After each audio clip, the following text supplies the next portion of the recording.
Now you will hear a brief retelling of the film. Its plot is based on real events. Waris Dirie is a 13-year-old shepherdess from Somalia. Her mother divides a tortilla into small pieces and gives them to all the children.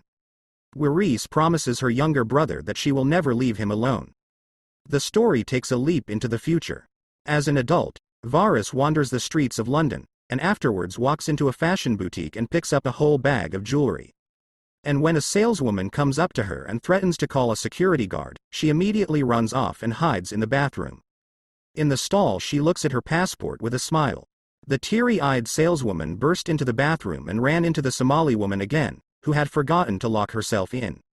Waris knows literally a couple of words in English, more like memorized phrases. Even though she has lived here for 6 years.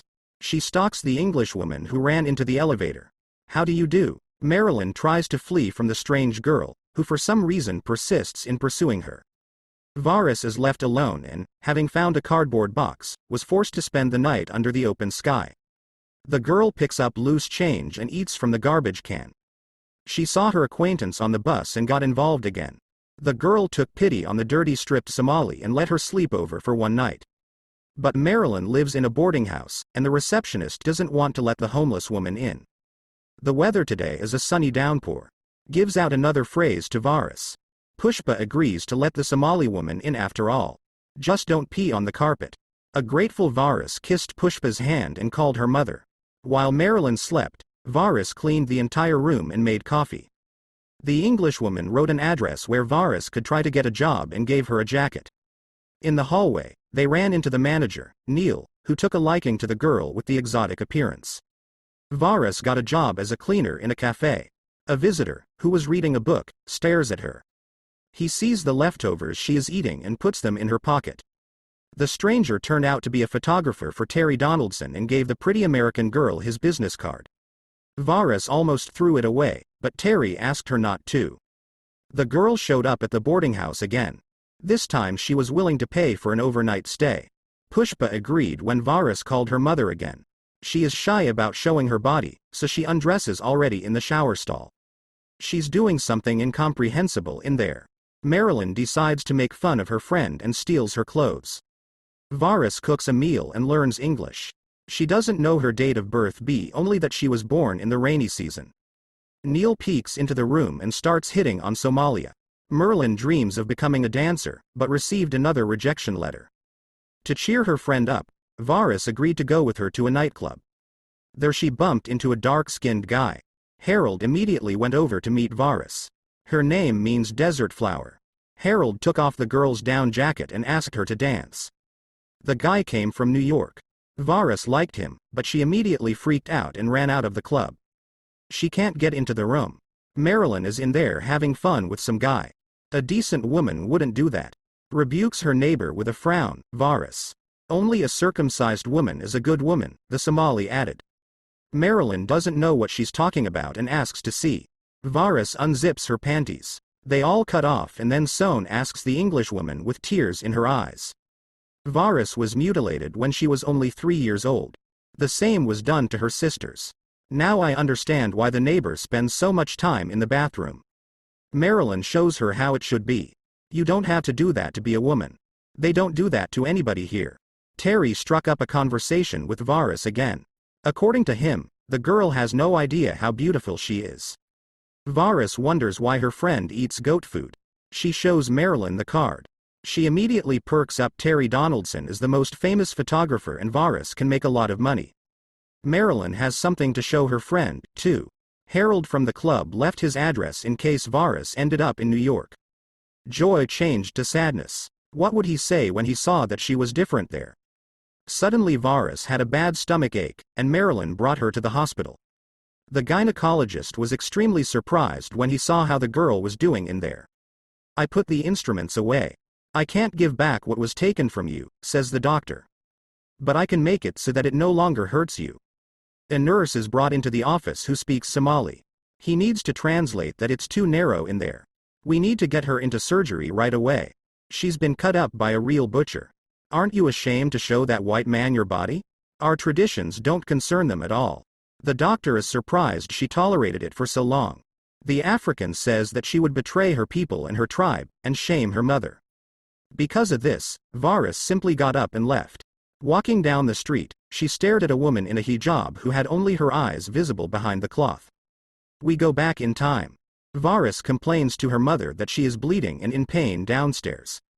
This is good, she has become a woman. Soon she is led to the yellow-toothed old man, who begins immediately to stretch his arms toward her. Tomorrow the girl will be his fourth wife. All that remains for Waris is to wipe away her bitter tears. There is nothing to be done, there is much to be paid for her. At night the girl decides to run away to her grandmother in Mogadishu. She promises her little brother that she will find him later and take him away. The mother would not stop her daughter. But the path across the rocky desert is not easy at all. Waris has torn her feet to blood. In spite of this, however, she continued on to the capital the next day. When she saw a bush, the girl immediately pounced on it and began gnawing on a branch. The poor mind cries and remembers her mother. Completely exhausted, Waris walked out to the highway, where a trucker picked her up. He tried to take advantage of her, but the girl fought back, or rather hit her on the head with a rock. Upon reaching Mogadishu, Waris found her grandmother and was finally able to eat. The woman believes that the child has made such a difficult and dangerous journey, has a chance in this life, and there is no reason for her to go back. The grandmother is much richer than her mother, because she escaped to the desert to become the wife of a common nomad. Well, having thought things over, Waris returned to the hospital, where she underwent surgery. A friend came to visit her. Finally, Waris went to the studio of a famous photographer. "How much will you pay me first?" the girl inquired. She is going to live a better life. Terry Donaldson set to work. Every flash of the cameras makes Waris frown heavily. But the photographer shows patience. He distracts her by talking about her family. Waris arrives at the modeling agency with her portfolio ready. After all, being a model is better than being a janitor. But the question was, could she walk? Waris answered, "Sure. I made it to Mogadishu." The girl wore high-heeled shoes and now walks on them as if on stilts. Lucindo doesn't understand why Waris wears that awful bag. She is hiding something in there. But what she is definitely hiding is the scars on her legs. Lucinda has paid for Waris to take a cab to the casting.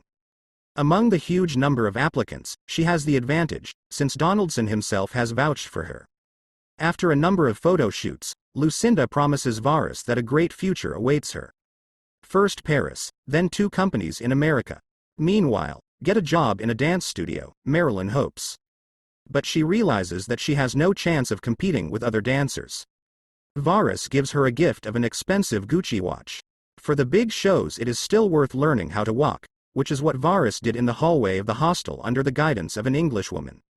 Suddenly an angry Lucinda came to the boarding house and called Waris an illegal alien. Her passport had been expired for 6 years and she would now be deported back to the desert. Suddenly Neil got down on one knee and suggested that the Somali woman marry him and for the papers. That would solve her problem. But it didn't take. Push gets to know the man who forges the papers. Waris O'Sullivan is ready to go to Paris to party with Johnny Depp, but right at the airport the girl is detained by the police. In her cell, the model recalls how her grandmother sent her to England to get a job as a maid. The girl says goodbye to her homeland with tears in her eyes. After all, she left her little brother here. From the airport, she is brought to the Somali embassy, where she lives in a small cage room and is busy cleaning all day long. No one ever taught her English. So 6 years flew by. After that time, there is a coup d'état in Somalia. The embassy staff is recalled back to the country. But Waris has no intention of going back. She digs up her hidden passport and takes to the streets of London. Waris was bailed out, and all it took was one stamp within 6 months, and the girl would have been granted political asylum. And now she has a limited residence permit. You have to check in every week. One violation and she gets deported. Billboards and big screens show advertisements featuring Waris. Lucinda is angry, but confident that Waris will work off every penny of the £10,000 she spent on the best lawyer in London. Pushpa apologizes for setting up Somalia like that. Waris has work to do, and she decides to take the gamble of marriage after all. Neil promises not to molest the girl. But Marilyn clearly does not like the idea. Neil says that they are obliged to live together, and also sleep in the same bed. They say the guys from the immigration office can drop in at any moment. It's time to work off the debt. There's a big team at the studio. But when Terry came in, he asked everyone to leave. For the calendar, Waris has to do a nude shoot. The girl obediently grieved. The photographer promises that if it turns out well, it will change her life. Waris trusts the professional, and it helped and relaxed her. She dreams of meeting Harold again. But in reality there is Neil, who calls her his wife. Yelling, hitting on and groping her. They all want you, but you're mine. One night, immigration officers raid the apartment. They enter every room. O'Neill seizes the moment and suckles on Waris's lips. She tells her friend that she'd rather be deported to Somalia. She doesn't know how she can stand living with O'Neill for another year. Now she is still forced to sleep in the same bed with him. The Englishman goes crazy over the model. Soon Waris received notice of her indefinite leave to remain. She thanked Neil and immediately removed the ring from her finger. Finally, Waris is free to work around the world in peace. She is conquering the catwalks of many countries and becoming a true professional in her field. The fashionista now lives in an expensive New York apartment and eats right. She remembered Harold again and came to his address. The young man did not immediately recognize her refreshed. After that, Harold's girlfriend came over. Waris was embarrassed and immediately ran away. Alas, a great deal of time passed and her dreams crashed into reality. Lucinda is outraged that Waris dropped everything and went to Somalia to shoot a documentary about herself called The Day That Changed My Life. Back in America, Waris gives an interview and says that this is not the day she met photographer Terry Donaldson at all. Generally, she's sick of these stories like going from nomadic girl to top model. Waris wants to tell the story and hopes that it will be published. Waris remembers the day she went on a trip with her mother when she was 3 years old. In the desert they met the very woman butcher who performed a monstrous operation with a dirty blade and a branch with thorns. The wound was infected. The girl began to run a fever. Where the genitals were, all that was left was a large scar and a hole the diameter of a matchbox head. All that was cut off in the pecking birds. Harold sits in the cafe and is indignant that he didn't have time to realize anything when the girl came to him, and at that moment he went into the apartment with his roommate. And then he sees in a magazine an interview with Waris about the tragedy of female circumcision. Waris herself is preparing to speak at the UN headquarters. A friend came to support her. Later, Harold came here as well. For more than 3,000 years families in Africa have been convinced that an uncircumcised daughter is not pure. What's between her legs isn't clean. Which means it must be removed from the stitching. On the wedding night, the groom takes a blade and makes the cut. Before penetrating the bride, uncircumcised girls are banished from the village and equated with prostitutes. This continues even though the procedure is not prescribed in the Quran. The girls are left sick physically and mentally for the rest of their lives. One sister of Waris did not survive the circumcision, she bled to death. The second died in childbirth. As a child, Waris did not want to be a woman. It was very painful and sad. But now she is proud to be who she is. Worldwide, 130 million women suffer from the effects of circumcision. Waris Dirie was the first woman to bring attention to the problem. In 1997, she was appointed UN ambassador to combat this terrible ritual. Since then, female circumcision has been banned in many countries, but despite this, more than 6,000 girls are mutilated every day.